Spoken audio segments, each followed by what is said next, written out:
Hello everyone and welcome to Saros. Now this is going to be my review of the game while I run through certain rooms and just go around doing bits and bobs, trying not to die and trying to get my thoughts out while I'm in the middle of this sort of bullet hell game. Now I've beat the first 3 bosses of this game and I've played for a good like 11-12 hours now, I think.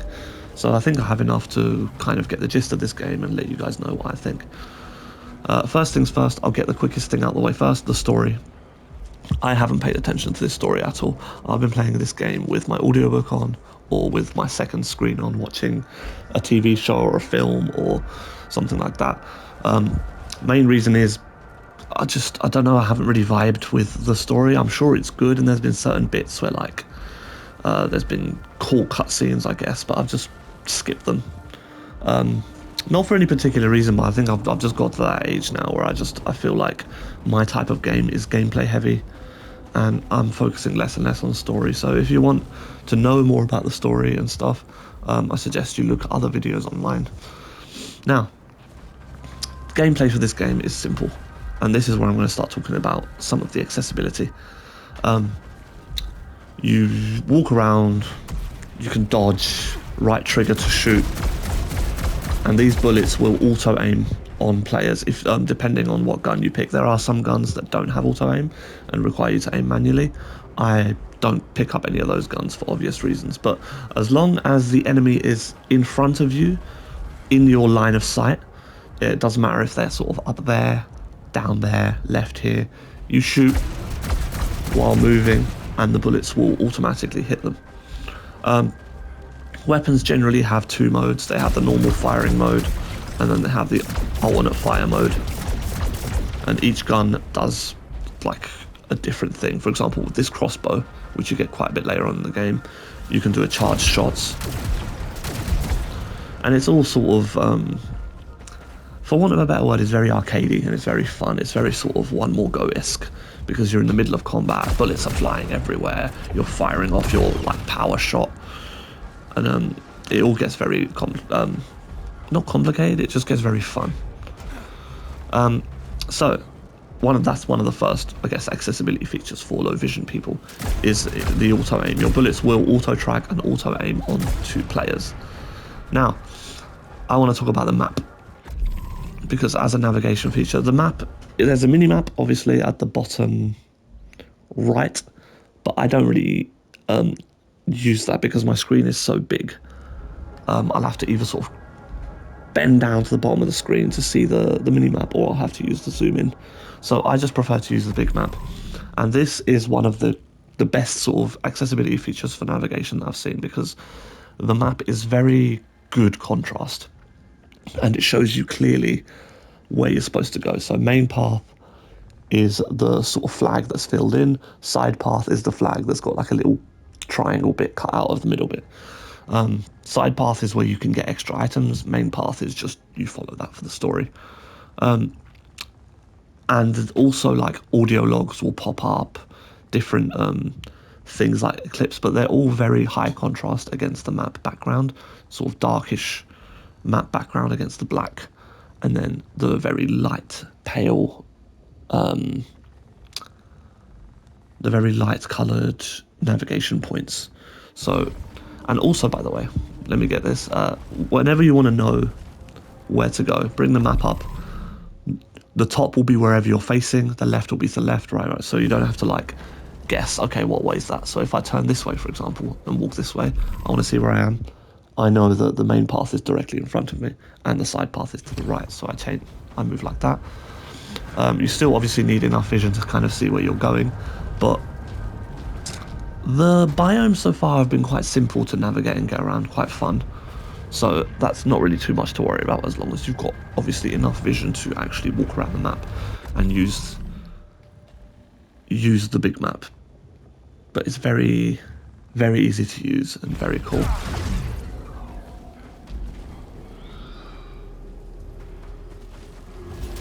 Oh, there's an enemy here. So let me show the auto aim. Let me just come out here. Oh, and this is a good chance as well to show the bullets. So the bullets it's firing, you can see they're very high contrast. They're very sort of bright bullets, bullet trails, very easy to see and very easy to dodge. I mean, it's quite easy to dodge because there's only one of them right now. But when it gets to like 5, 6, 7, 20 enemies on the screen and there's stuff flying everywhere, it does get quite hard. But again, that's part of the game.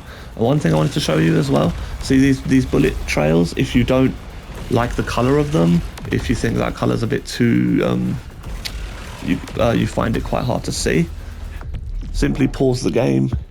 You can go, and I showed this off as well in my previous video. You go under visual, scroll all the way down, and here you can change the color of pretty much every single projectile. Yeah, every single projectile you can think of. Oh, and recent, I've just realised these weren't here when I was doing the menu. They've updated the game, and they've added changing the colour of the HUD and of the health bar. So, okay, so you can change the health bar to whatever you want as well, and the HUD, as well as all these different projectiles. So on the screen right now, you can see from like red all the way to like the brightest colour available. You can customise them however you want. Make sure that you can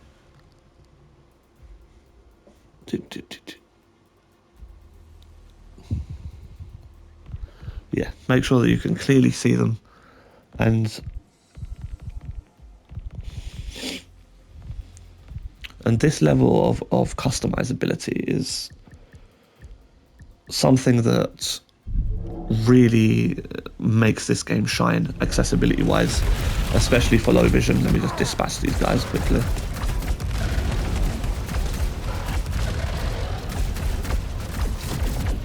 Because obviously seeing the trails of the bullets and the paths of the bullets is really, really important in this game. And being able to customize them to whatever you want is really, really important. All right, I'm just going to progress through this stage bit by bit, and whatever comes up I will talk about, and because I'm sure there's other stuff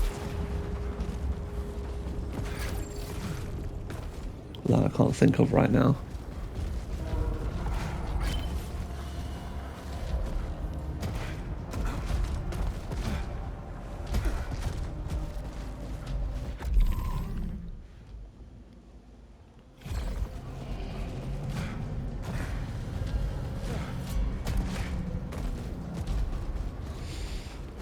Let me just progress. So yeah, there's some of these enemies as well with shields that you need to take down. And the arenas where you fight in, they're pretty sort of straightforward to... Oh god, I'm getting wrecked. Pretty straightforward to move around in. But as you can see, the aim assist is doing all the shooting work for me. I just have to focus on dodging, but you can see how complicated it can get when enemies are firing at you from all different sides. And you have to, there's obviously certain projectiles you can dodge, certain projectiles you have to shield, certain projectiles you can like parry and shoot back at them. And the game, yeah, that's basically the general loop of the game. Go into a room, kill loads of enemies, and then bring the map up, see where I'm going. So I can see now I'm pointing towards a side area, and you can go in here. Now these also as well are quite high contrast against the background. These crates or chests or whatever you want to call them. You open them and it gives you an artifact or whatever you like. It can either give you an artifact, a weapon, a key, something like that to progress. But right now, give me an artifact, and you can see when you hover over almost like the tooltip, the pop-up comes up on the screen, and the writing on the tooltips is also really easy to see, really easy to read, especially using the zoom feature on the PlayStation. So you can clearly see what you're picking up, what you're getting, as long as obviously you have low vision. The text sort of is not like translucent, it's not floating around, hard to see. It's all very easy to see in view. So yeah, the general loop of the game is you go through a zone, kill enemies, pick up those chests and crates, go through another zone, kill more enemies. And this is why I haven't really been focusing on the story too much, because the gameplay loop is really fun. So I really just like to chuck this on and do it while I'm like listening to my audiobook, watching a film, watching a TV show. Maybe it's just my like brain rot attention span now, but I like having something on in the background while I play this. Right, so I look at the map again. I see there's another side door in front of me and the main objective to the left. Let's go to the side door. Oh, I can hear. So when enemies appear as well, you always get an audio cue. They'll make like a sound to let you know that they're there. Oh God.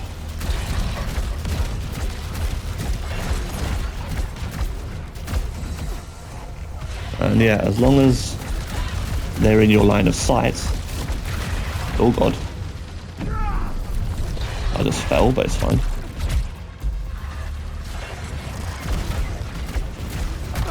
Yeah, as long as they're in your line of sight. Oh my God, I'm getting destroyed. Yeah, this game can be tricky, especially if you're low vision as well. There's probably sighted people watching me right now thinking I'm so terrible at this game, but you have to have very quick reaction times sometimes.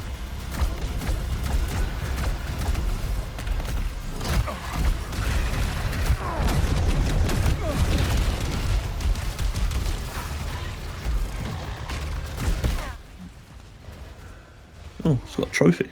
Let's see.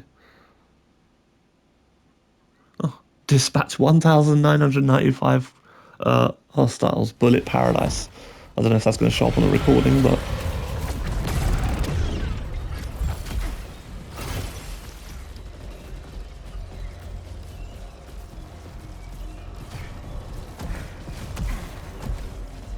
okay, I believe we have taken out all the hostiles.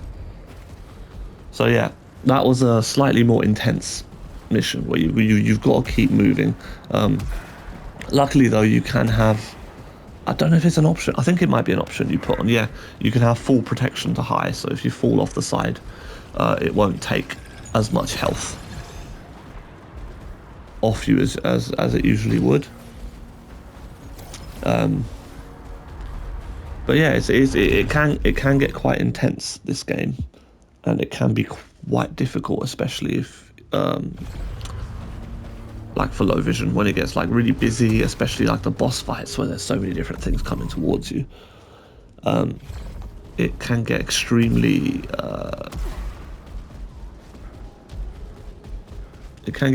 complicated to stay alive while also keeping the enemies in your line of sight, while also firing and using your alt fire and blocking and dodging and parrying. But again, that's what makes the game fun.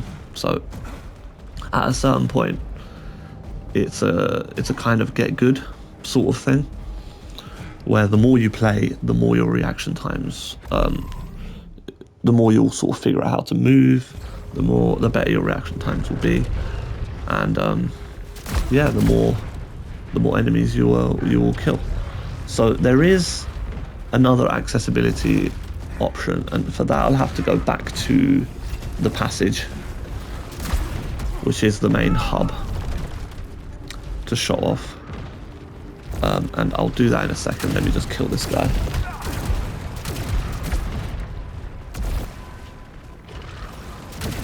Oh, he's got a shield. Has he got a shield? Yeah, he does have a shield. Let me try and parry this guy.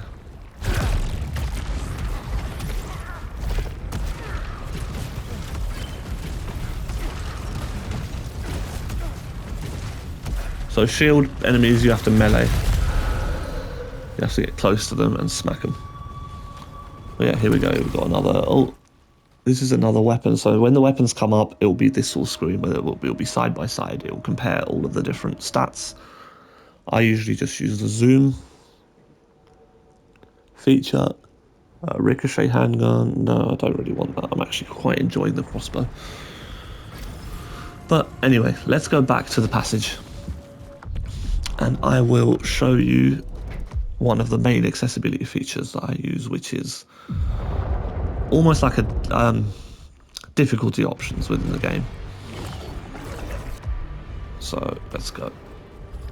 We're back at the passage here, and here obviously you can advance the story more and talk to people, and you've got different audio logs you can pick up. So here is an example over here. What I meant is when there's like a text log or an audio log out on the map, that will be just as high contrast as the other items. But anyway, let's head all the way down here to the primary, which is where you get your upgrades. So here again, this isn't the accessibility feature I was talking about.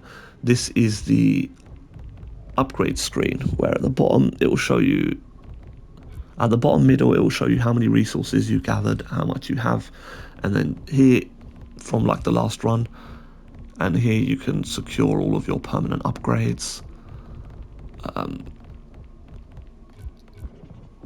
Well, I've got enough to get this one, more command. Let's lock it in.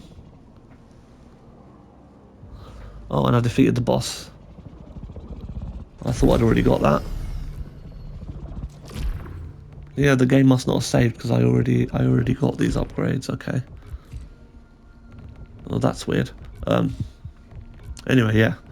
Here you can basically, these upgrades last from run to run. So whenever you die, you lose all of those crates, the artifacts you got, and you start from the beginning. But these are the upgrades you keep. Now, if I tab over to this section, R1, this is the modifiers section. Now, on the left are protection modifiers, which basically make the game easier for you in certain ways, and on the right are risk modifiers, or trials they're called, sorry, and they make the game harder for you. Usually, you have to basically pick one trial for every protection modifier. So for one thing you choose to make the game easier, you have to choose one thing to make the game harder, and you have to bring the little needle compass has to stay in the middle or the right. So you can overburden, but you can't underburden, usually. But if you go into the settings, and there's an option here, and turn this one on, unlimited protection modifiers. So this basically allows me to have no trials and just have all the protection modifiers available. For me, it still means the game's quite hard, but it just means the game goes from impossible to quite tricky, so I can still actually enjoy the game and have a good time. The modifiers are things like damage enhancement, so the amount of damage my weapons do. Shield power enhancement. It's just stuff like that. Make your shield stronger, make your bullets stronger, you take less damage. You can't select all of them. As far as I'm aware, you can't have all of them selected because that'll be OP, because it won't let me do it now. You can only select 1, 2, 3, 4, 5, 6 at once. So you can only have 6 modifiers active or 6 protection modifiers active at once. I'm assuming you can probably, if you want to be mental, you can activate all of the risk modifiers. But yeah, that's one of the... That is one of the main accessibility features that I use. The only thing is, you cannot unlock that from the beginning, which is a shame. So if you're struggling with the gameplay and getting to the boss and fighting the boss, you'll find it very, very hard, because in order, and this as well was a point of contention when I first started playing the game, I had no idea how to unlock the modifiers. Some people were saying something, some people were saying something else. They were saying, oh no, you have to beat the first boss. Someone was saying, no, you have to beat the second boss or get to the second area. Then someone was like, no, you just have to die to the boss 3 times. And I was like, man, I can't even get to the boss. So let me tell you right now how you unlock the modifiers. It's very, very simple. You have to play the game enough to unlock all of this initial bit all the way up to, where is it? Is this the prophet? Yeah, so all the way up to the prophet, you have to unlock every single skill on this skill tree. And don't worry, because you'll die, but you'll be able to bring back your Lucenite to keep upgrading. So once you have all of these unlocked up to here, you don't have to unlock any of these stuff, but unlock everything up to the first boss thing. Once all of these are unlocked, all you need to do is die once to any enemy, literally any enemy. You die once, and then when you respawn, this menu will then be open for you, and you can have all your modifiers in. That is how I did it. And yeah, that's exactly how you unlock modifiers.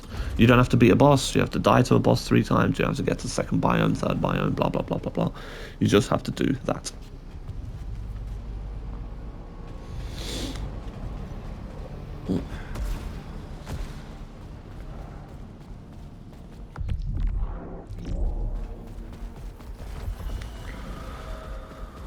Okay, all in all, this game, in my opinion, is a pretty good game. Is it fully blind accessible? No. Is it fully low vision accessible? No. There's a lot that it could do, for example,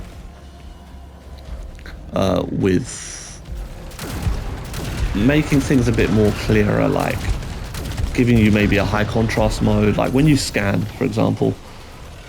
It's good because it shows you the direction where the main path is, and the map is really good for that. But I would have liked, for example, like a high contrast mode where it sort of made the background darker and the enemies stood up in a bit higher contrast against the background. That would have been cool. Is the game playable for low vision? Certainly. With the modifiers, and for gamers who have been playing games for a while and who know who've played Returnal, and who are willing to adapt to a really steep learning curve, to be honest, then yeah, you're going to have a lot of fun with this game. Would I recommend people buy this? For the story? No. But then again, I don't know anything about the story, so I wouldn't be able to say anything, because I haven't been paying attention to the story at all. Would I recommend low vision people spend, what was it, $69.99 on this game?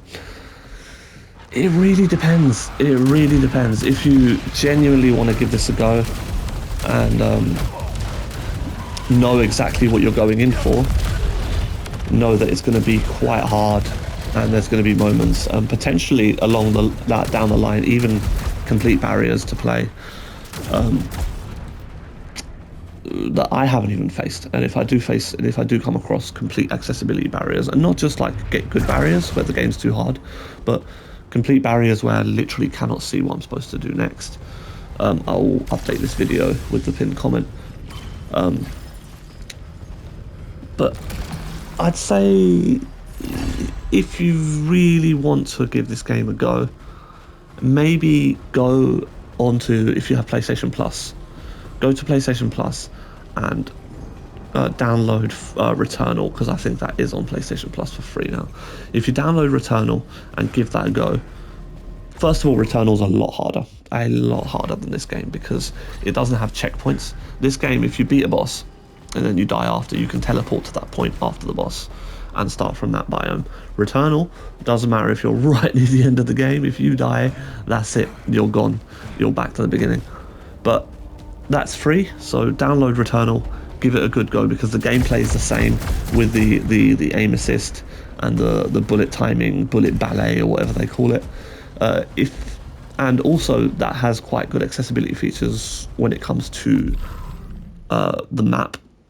And even their scan, to be honest, their scanner is a lot better than this scanner.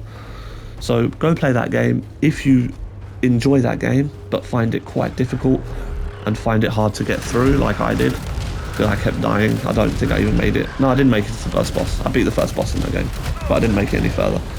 Yeah, if you enjoy that game, you'll enjoy this game.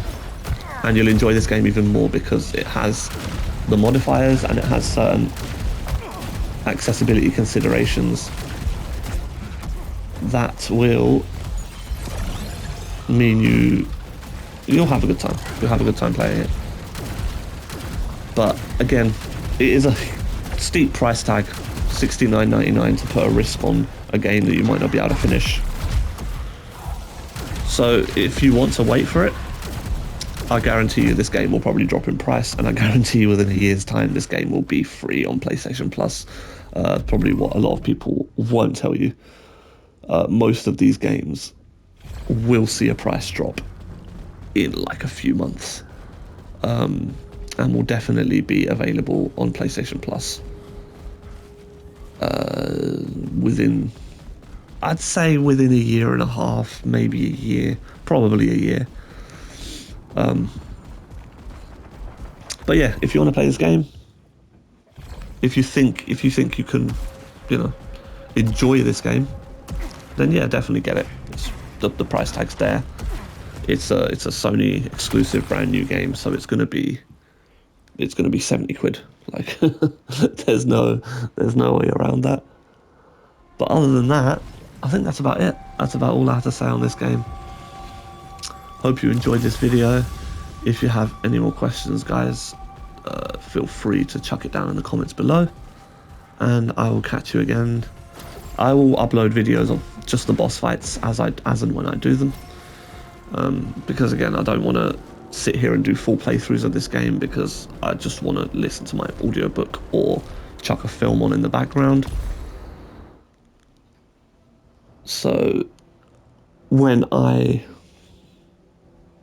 tactical rifle, 1 second. I'm just re-rolling to see if I can get something good.